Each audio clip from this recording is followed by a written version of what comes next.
여러분, 스타벅스 커피 좋아하시죠? 스타벅스 커피를 마시고 나서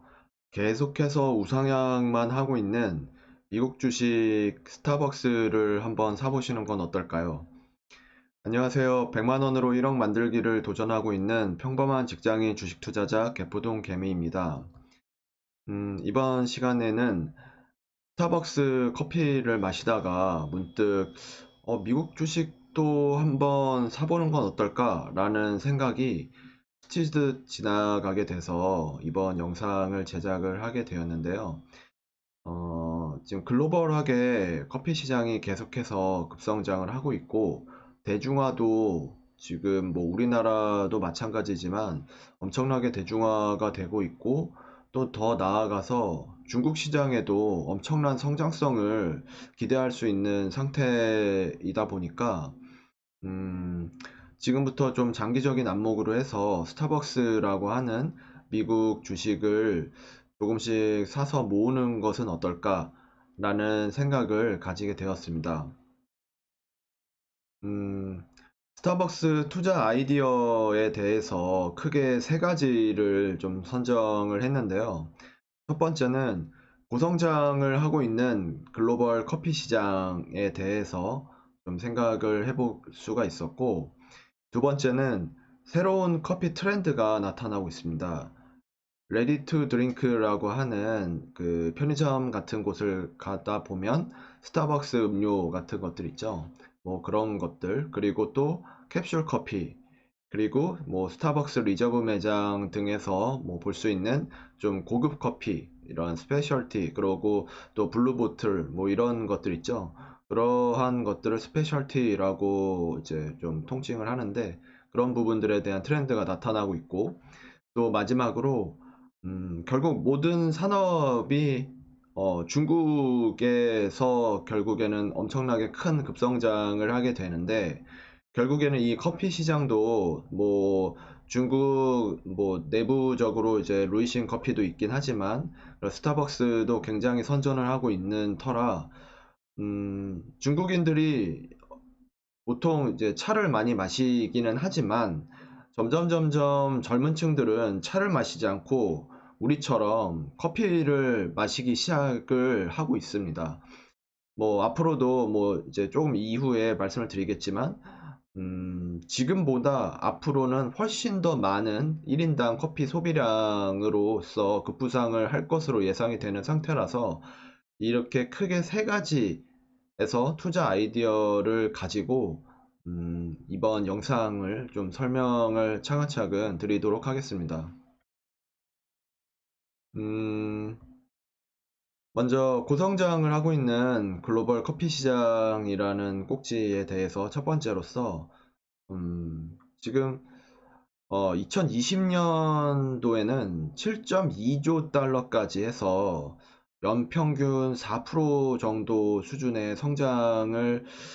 이어갈 것으로 글로벌 음식료 시장 전체를 기준으로 해서 예상이 되고 있는데요. 음, 지금 이 음식료 시장 중에서 좀 이 성장을 견인하는 측면이 음료 쪽이라고 예상이 되고 있다고 합니다. 옆에 표를 보시면, 이제 2010년부터 해서 2020년 뭐 이렇게 계속해서 이 추이를 나타내는 건데, 그 중에서 큰 카테고리로 식료품, 음료, 담배에 대한 비중을 나타낸 건데요. 지금 2012년도 기준으로 해서 식료품이 48.5% 정도, 그리고 또 음료 같은 경우에는 40% 정도, 그리고 담배가 10% 정도의 비중을 차지하고 있는데,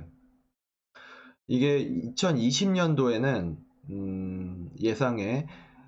지금 식료품이 47% 정도, 뭐 큰 차이는 없지만 음료 부분 같은 경우에는 43% 정도로 성장을 할 것으로 예상이 되고, 담배는 요즘 뭐 이제 글로벌한 추이로서도 좀 많이 줄어들고 있는데 지금 9.4% 정도로 내려갈 것이다 라고 관측이 되고 있습니다. 이게 이 성장률에 대한 차이를 보자면, 음료 부분에 대한 성장률은 한 16% 정도 20%씩이나 되고요. 그리고 식료품은 한 7.9% 정도, 그리고 담배는 마이너스 4% 정도의 성장률을 보일 것으로 예상을 하고 있습니다. 그래서 이 음료 시장 중에서도 이 성장을 견인해 내는 거는 다른 뭐 여러 가지 음료들이 있긴 하지만 그 중에서도 특히 커피 시장일 것이다 라고 보여지는데요. 뭐 우리도 옛날에는 이제 믹스 커피 뭐 이런 거 많이 먹고 그래서 이제 인스턴트를 이제 많이 소비를 했지만 언젠가부터 점점 뭐 스타벅스가 우리나라에 들어오면서 뭐 여러 가지 사회적인 이슈들이 있기는 했지만 그러면서도 우리의 이제 소비하는 수준이 높아지기 시작을 하면서 이제는 뭐 꼭 스타벅스가 아니다 하더라도 누구나 다 뭐 아메리카노 고급 커피들 먹고 뭐 그게 일상화되고 뭐 비싸도 크게 어떻게 보면 가격적인 저항이 많이 낮아진 상태라고 보여지는데요. 그러다 보니까 그거에 맞춰서 뭐 우리나라뿐만이 아니라 글로벌한 시장에 대한 규모도 계속해서 보시는 표와 같이 늘어나고 있는 상태입니다. 이게 뭐 구체적인 수치가 아니더라도 어떻게 보면 이 자세히 보시면 이 RTD 제외라고 되어 있는데 이 좀 전에 말씀을 드렸던 편의점에서 팔고 있는 이런 음료들 그런 거를 제외를 했는데도 표가 이 정도니까 이거에 대한 수치를 뭐 추가를 하게 된다면 더 커질 것으로 예상이 됩니다. 그래서 뭐 조금 더 세부적으로 들어가서 어떻게 보면 우리의 이 소비 성향들을 볼 수 있는 몇 가지 좀 자료들을 가져왔는데요. 우리가 커피를 습관적으로 마시는 비율이 2014년도에 비해서 2017년도에는 계속해서 급성장을 하고 있고, 그리고 뭐 연령이 높아질수록 커피를 습관적으로 마시는 경향도 이 연령대에 따라서 이 얼마나 마시느냐가 이제 증가가 되고 있는데, 단적인 예로 뭐 저희 집 같은 경우에도 뭐 저도 그렇고 와이프도 그렇고 저희 뭐 부모님들도 그렇지만 뭐 저희 집안은 다 커피를 좋아하는 사람들이다 보니까 조금은 좀 편파적인 데이터일 수도 있긴 하나 그래도 시간이 지나면 지날수록 점점 더 커피를 찾게 되고 그게 당연시되고 커피를 먹지 않으면 뭔가 내가 뭔가 할 일을 빼먹었나 이런 생각도 드는 것 같고 그리고 뭐 커피를 마시게 되는 이런 습관이나 양 같은 경우에도 뭐 계속해서 늘어나는 경향을 보여왔던 것 같습니다. 그리고 이 커피를 계속해서 예전에는 뭐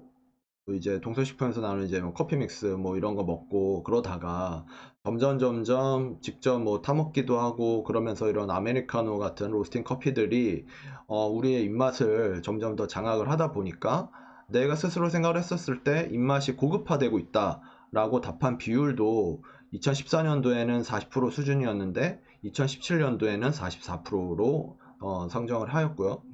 그 다음에 뭐 자주 먹지 않는다 하더라도 가끔 좀 비싼 커피 사 먹고 싶다 라고 말한 비율도 2014년도에는 한 38, 9% 정도 됐다면 2017년도에는 44%로 또 이것도 굉장히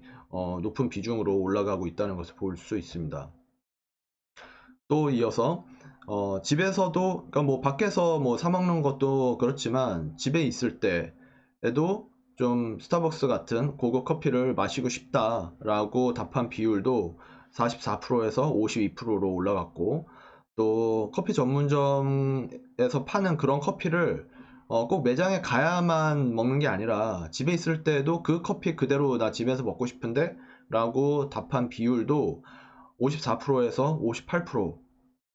점점 더 늘어나고 있습니다. 뭐 여기에서 알 수 있는 부분들은 이제 뭐 편의점에서 이 스타벅스 커피를 사 먹는 뭐 그런 것도 있겠지만 결국에는 집에서 뭐 배달해서 먹는 경우도 있을 수 있겠으나 캡슐 커피 같은 것들을 좀 의식할 수 있는 데이터가 아닐까라고 보여집니다. 음, 또 어떻게 보면 이 우리의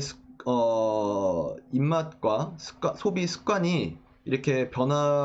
시간이 지남과 동시에 변하게 되면서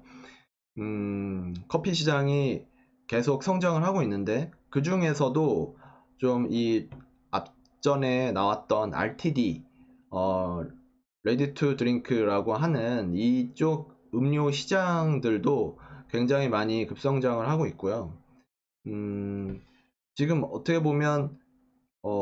사 먹는 것도 뭐 직접 가서 매장 가서 사 먹는 것도 점점 더 성장을 하고 있는데, 집에 있으면서도 아무래도 이제 우리가 자연스럽게 물을 먹고 뭐 음료수 먹고 하듯이 커피에 대해서도 내가 이 브랜드의 커피들은 맛있었는데 하면서 계속 찾게 되는 거죠. 그거에 대한 걸로 봤었을 때 이제 이 커피라고 하는 음료가 점점 더 하루에 몇 잔을 먹느냐 이것도 늘어나게 되고, 커피라고 하는 음료 종류에 대한 충성도도 높아지다 보니까 커피 소비량이 계속해서 늘어나고 있다. 특히 조금씩 중국 시장 같은 경우에는 비중을 높여지고 있다. 뭐 우리나라에 뭐 말할 것도 없죠. 그러다 보니까 어떻게 보면 우리의 생활 수준이 높아지기도 하면서, 예전에는 뭐 집에서 그냥 커피 타 먹고 뭐 혹은 뭐 회사에서도 그냥 저렴한 비용으로 뭐 달달하게 맛있게 먹을 수 있는 위주의 약간 저가형 커피들이 보편화되어 있었던 수준에서, 이제는 뭐 다들 직장인들 같은 경우에도 점심 먹고 아침에 출근할 때 뭐 점심 먹고 나서 또 중간에 뭐 약간 쉬는 시간에 혹은 뭐 퇴근할 때 이럴 때 뭐 자연스럽게 커피숍 가서 꼭 브랜드 커피가 아니라 하더라도 일반 커피숍 같은 곳에 가서도 커피를 자연스럽게 사 먹는 게 뭐 이미 뭐 보편화되어 있고 자연스러운 문화가 되어버린 상태다 보니까, 이게 뭐 우리나라에만 뭐 국한된 게 아니라 뭐 미국, 중국, 한국, 일본 뭐 전부 다 규모가 계속해서 뭐 늘어나고 있고, 또 믹스커피 같은 경우도 뭐 사실 어떻게 보면 로스팅 커피든 믹스 커피든 어쨌든 커피라고 하는 것 자체가 시장 규모가 뭐 지금까지도 많이 성장을 했다라고 느껴질지 모르겠지만, 지금도 더 계속해서 이 순간에도 늘어나고 있습니다. 그 중에서도 뭐 뒤에서 계속해서 말씀을 드리겠지만 중국의 성장이 너무나 뭐 무서울 정도이고, 그거가 기대가 너무 되는 나머지 뭐 스타벅스에 대해서 이렇게 설명을 드리고 있는 것 같아요. 음, 이 어떻게 보면 RTD에 대한 것도 좀 다시 말씀을 드리다 보면, 음, 이 커피 전문점에서 사 먹고 이런 입맛이 계속 길들여지다 보니까 집에서 좀 쉬면서도 혹은 주말 같을 때 특히 그럴 때도 뭐 내가 밖에 나가서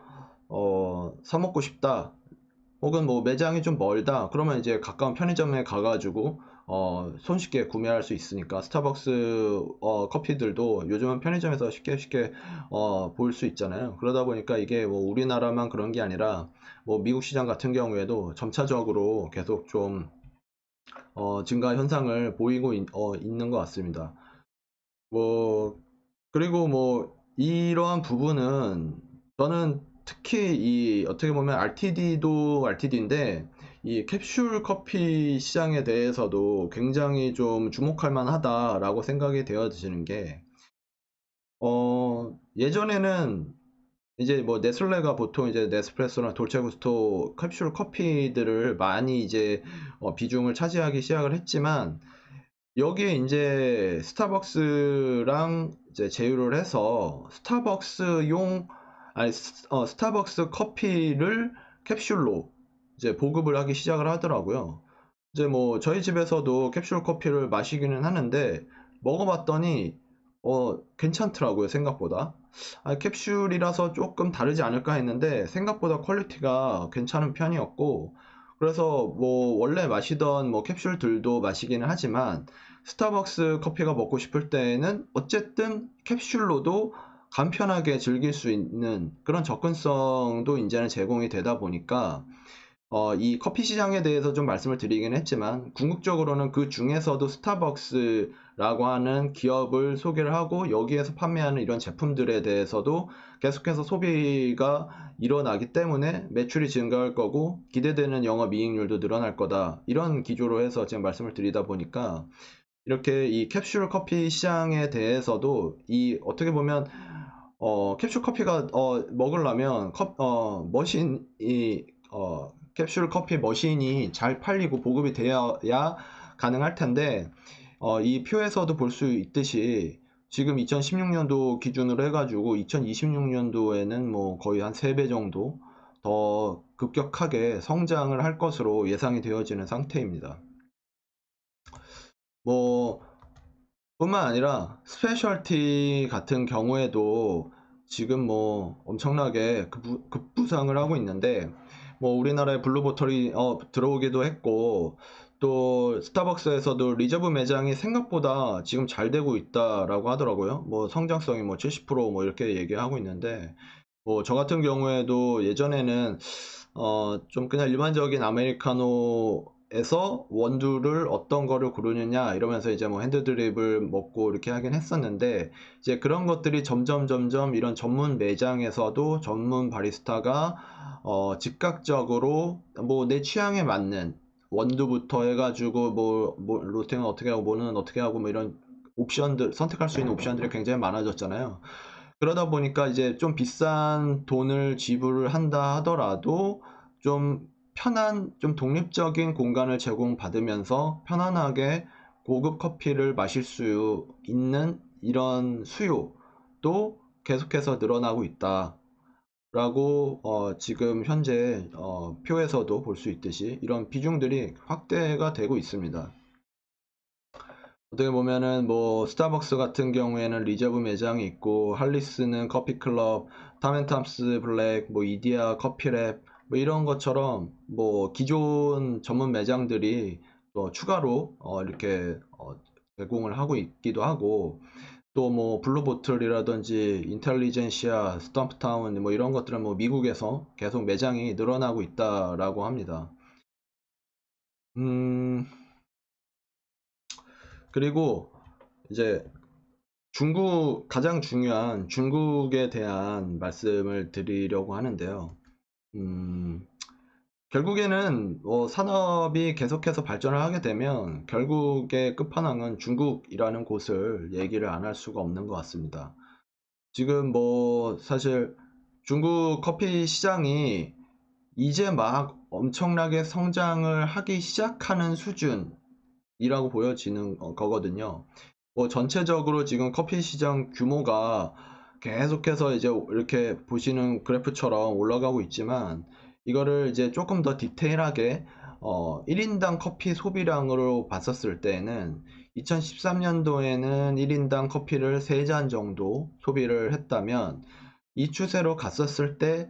이제 2023년도 정도가 되면 한 10잔을 넘어설 것으로 보여지는데 이게 그렇게 큰 수치가 아닙니다. 2018년도 기준으로 해가지고 주요국들이 1인당 커피 소비를 얼마나 하느냐를 이제 비교한 표가 이 오른쪽에 있는 표인데 저는 이제 이거 보면서 생각보다 독일이 굉장히 많구나라는 것을 좀 처음 알게 됐기는 했는데요. 독일이 1인당 커피 소비량이 867잔, 그리고 미국이 388잔, 일본이 279잔, 홍콩이 249잔, 대만이 209잔인데 중국은 인제 6.2잔밖에 안 됩니다. 그렇다는 얘기는 중국 사람들이 뭐 미국 브랜드를 좋아하기도 하지만 뭐 굳이 뭐 미국 브랜드가 아닌다 하더라도 이 커피라는 것에 대한 소비량 자체가 뭐 가뜩이나 인구 많은 건 말할 것도 없는데 지금 인제 6.2잔 수준이라고 한다면 앞으로 이게 오랜 시간까지 뭐 보지 않는다 하더라도 앞으로 몇 년만 놓고 보더라도 점점 젊은 층을 중심으로 해서 계속해서 커피라는 입맛에 길들여지고 자연스러운 소비 습관이 형성이 되면서 결국 이게 계속해서 문화로 퍼져나가는 이런 현상이 벌어질 거라고 생각이 되어집니다. 어떻게 보면 뭐 우리나라 같은 경우에서도 커피를 마실 때 커피를 마시는 장소가 우리 부모님 세대 같은 경우에는 다방에서 다방 커피를 많이 소비를 했다라고 하는데 그래도 일단 좀 한정적인 부분이 있긴 했었죠. 그리고 물론 이제 우리나라는 좀 처음부터 어떻게 보면 커피 소비를 근대화 이제 현대화되고 하면서 이제 들어오면서 많이 도입이 되긴 했지만 중국은 원래 뭐 커피보다는 거의 누구나 다 차를 많이 마시던 사람들이었는데 이제는 어떻게 보면 좀 나이 많은 사람들만 차를 많이 계속해서 즐기고 젊은 층은 점점 차를 마시지 않고 커피를 마시게 되는 이런 습관으로 변해가고 있다라고 합니다. 그래서 어떻게 보면 중국 시장 내에서 스타벅스의 가장 큰 경쟁자라고 할 수 있는 루이싱 커피를 말을 안 할 수가 없는데요. 거기 기준으로 해서 좀 어, 디테일한 표를 좀 살펴봤는데 음, 어떻게 보면은 이 루이싱 커피가 루이싱 커피 같은 경우에는 매장 종류가 세 가지입니다. 세 가지. 보통 이제 그러니까 중국에서는 커피를 보통 어떻게 소비를 하냐면 직접 뭐 찾아가서 소비를 하기도 하겠지만 거의 주문이 모바일 기준으로 해서 어떻게 보면 우리가 뭐 배민이나 요기요처럼 뭐 배달 음식을 주문할 때 모바일로 주문하고 결제하고 뭐 배달도 해주고 이러잖아요. 그러듯이 커피를 모바일에서 주문하고 결제하고 배달까지 가능한 이러한 형태의 소비가 굉장히 익숙한 상태인데 매장 같은 경우에도 이제 앱으로 음료 주문하고 결제하고 픽업 스토어 가가지고 직접 수령하거나 아니면 여기서 배달을 받거나 이렇게 좀 선택을 할 수가 있고 아니면 좀 더 큰 매장을 가가지고 약간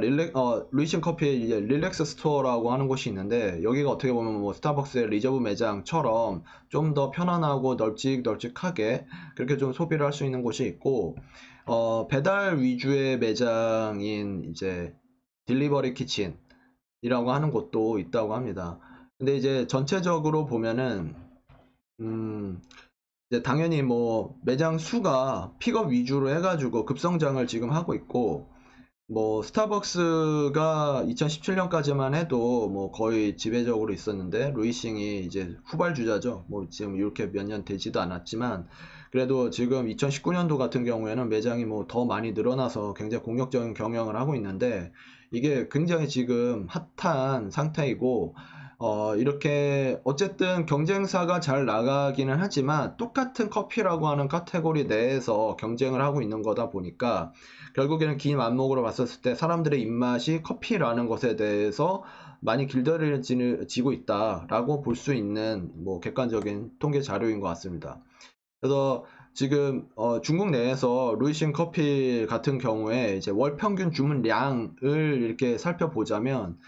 뭐 17년도, 18년도 이때는 뭐 미비한 수준이었는데 2018년 2분기서부터 해가지고 점점 지금 뭐 급부상을 하는 그런 상태이고요.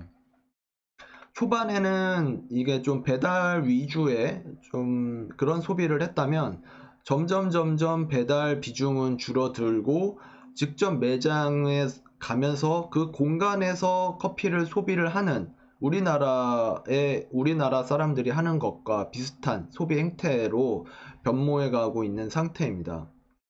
그래서 음, 루이신 커피를 기반으로 해서 어떻게 보면 스타벅스의 발전 방향도 좀 예측을 해볼 수가 있는데 그러다 보니까 이제 뭐 스타벅스 매장이 뭐 네슬레를 통해 가지고 뭐 이제 캡슐 커피도 팔고 뭐 그렇게 해서 이런 뭐 결국에는 이제 라이선스 매장에 대한 비중들도 늘어나고 있지만 옆에 표에서 볼 수 있듯이 중국 내에 이제 개업을 하는 중국 매장 수도 지금 계속해서 뭐 글로벌하게 뭐 지금 뭐 한 2,000개 정도 오픈하겠다라고 하는 목표치가 있다면 그 중에서 중국 매장만 한 600개 내겠다라고 있는 그런 상태라서 지금 뭐 루이신 커피와 같이 계속해서 중국 내에 커피 산업에 대한 점유율을 계속해서 끌어올릴 것으로 예상이 되어지는 상태입니다. 뭐 간단한 뭐 이제 스타벅스 내 이 재무제표 표인데요. 실적 추이를 좀 잠깐 살펴보자면 2016년도부터 해가지고 2020년도까지 매출액 기반은 점점 성장을 하고 있고, 할 예정으로 보여지고 있고, 영업이익 같은 경우에도 2018년도에는 약간 주춤을 하긴 했으나 2019년도 올해부터 해서 다시 좀 회복세를 보여지고 있고, 또 영업이익률 같은 경우에도 좀 약간 떨어지긴 했어도 다시 회복할 예정이라고 합니다. 이게 이 매출에서 보면은 뭐 물론 이제 뭐 배당도 한 1.6% 정도 줄 것으로 보여지는데,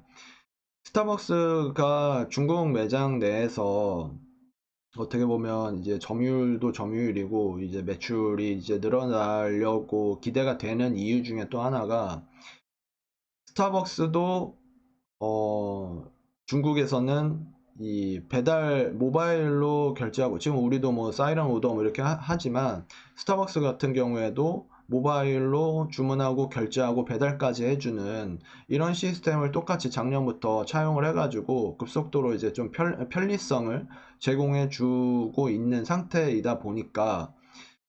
결국에는 이 지금 글로벌하게 통하는 이제 브랜드 인지도라는 게 있잖아요. 뭐 중국 사람들도 미국 브랜드를 엄청나게 좋아하다 보니까 뭐 MLB 모자 뭐 이런 경우도 엄청나게 많이 지금 뭐 통하는 그런 상태이기도 하지만, 스타벅스 같은 경우에도 뭐 루이신 커피가 매우 잘하고 있고 앞으로도 잘하겠지만, 그에 못지않게 스타벅스에서도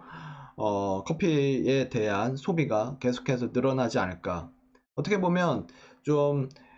중국에 특화된 맞춤형 서비스로 점점 변모를 하고 있는 게 엿보이기 때문에, 그런다고 한다면 뭐 다른 여타 산업이나 기업들처럼 중국에 들어갔다가 죽어 나오고 퇴출이 되는 그런 게 아니라,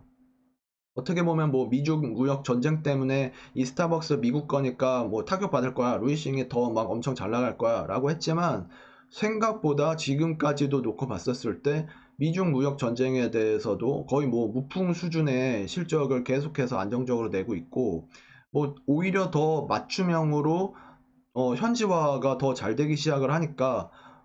점점 이 중국 사람들이 커피를 많이 마시기 시작을 하면서 그에 따른 성장 수혜를 그대로 받을 수 있는 기업이 스타벅스가 아닐까라고 저는 개인적으로 좀 생각이 되어집니다. 그래서 지난 5년간의 차트인데요. 이 뭐 어쨌든 앞으로 뭐 성장성 뭐 시장이 뭐 계속 뭐 증가되고 좋아질 거야라고 하지만, 주식을 사려고 마음을 먹으면 뭐 차트를 그래도 참고는 해야 될 텐데, 그래서 좀 큰 틀에서 추이를 보기 위해서 차트를 가져왔는데, 2015년부터 2018년도까지 한 3년간은 어떻게 보면 큰 틀에서 횡보 수준의 주가를 이뤄졌는데, 2018년 하반기로 가면서 특히 올 한 해 동안 엄청나게 급격한 상승을 시작을 했습니다. 단기간에 이제 가을에 좀 조정을 받고 지금은 88달러에서 다시 오름세를 가려고 하는 그런 추이를 보여지고 있고, 배당금 같은 경우에는 1.6% 정도 주니까 이제 다음에 1월 23일 날 또 배당이 나올 예정이라고 하네요. 그리고 1년 변동률이 한 35% 정도라고 해서, 다른 뭐 대형 우량 뭐 미국 상장 주식에 비해서는 어느 정도는 변동률이 있는 편이기는 하지만, 이게 만약에 계속해서 오르는 측면의 변동률이다라고 한다면, 지금부터 해서 내년이 되면 100달러를 넘어서는 성장률이, 뭐 좀 그 정도가 되는 성장성이 보일 수도 있지 않을까? 물론 이제 뭐 매출의 비례를 해야 되고 성장성에 대한 전망이 있어야 되겠지만, 이 부분에 대해서는 앞서 말씀드렸던 중국인들이 변화하고 있다라고 하는 걸로 충분하다라고 생각이 되어지고, 단 우리나라에서 이 스타벅스를 달러로 결제를 하다 보니까 이 환차손에 대한 좀 생각을 안 할 수는 없는데, 그래도 어떻게 보면은 지금 1170원 정도라고 가정을 했었을 때, 뭐 이제 실제 적용되는 환율을 말씀드리는 겁니다. 뭐 기준 고시 뭐 그거 말고, 지금 스타벅스 주식을 약 10만 원 초반대에 살 수가 있는 상태인 건데요. 지금 샀는데 예를 들어서 달러 환율이 이제 내려가서 뭐 지금 나중에 팔려고 봤더니 한 5%쯤 내려가 가지고 한 1110원 정도가 됐다 라고 하면 한 5% 정도 손해를 보는 거죠. 그렇지만 이거를 장기적인 안목으로 해서 스타벅스 주식을 사서 모아 갔다면 5% 정도의 환차손 정도는 충분히 상쇄하고도 남을 정도의 주가 상승률을 보여지지 않을까라고 생각을 합니다. 네. 결론을 이제 마지막으로 말씀을 드리자면 스타벅스라고 하는 커피를 많이 마셔 보셨겠지만 뭐 저도 굉장히 좋아하는데 이 커피를 마시기만 할 것이 아니라 실제로 미국 주식이 뭐 요즘 뭐 이제 미국 주식도 조심해야 된다 뭐 여러 가지 말들이 많기는 합니다. 뭐 그거를 부정하는 것은 아니고 당연히 신경을 써야 되긴 하겠지만 지금 보시는 표는 스타벅스가 상장을 하고 나서 지금까지의 전체 그래프인데요. 긴 안목으로 봤었을 때에는 실적을 기반으로 한, 게다가 우리 실생활에 너무나 밀접한 음식료주 같은 경우에는 뭐 지난 코카콜라 차트를 봐도 알 수 있지만 이렇게 굉장히 참 아름다운 차트를 그릴 수밖에 없는 것 같습니다. 뭐 예를 들어서 스타벅스가 이제 더 이상 커피 안 먹어, 스타벅스 매장에서 안 먹어, 뭐 이런 상황이 뭐 근시일 내에 쉽게 올 거라고 생각이 쉽게 되지는 않고요. 그러다 보니까 굉장히 성장성도 중국이라고 하는 성장성을 담보로 좀 지속적인 주가 상승이 기대되는 시점이 아닐까라는 차원에서 이번 영상을 제작을 하게 되었고요. 이번 영상을 통해서 여러분들에게 매매를 하시는 데 있어서 도움이 되셨다면 구독과 좋아요, 알람 설정까지 부탁을 드리도록 하겠습니다. 네, 시청해 주셔서 너무나 감사드리고요. 또 다음 영상에서 찾아뵙도록 하겠습니다. 감사합니다.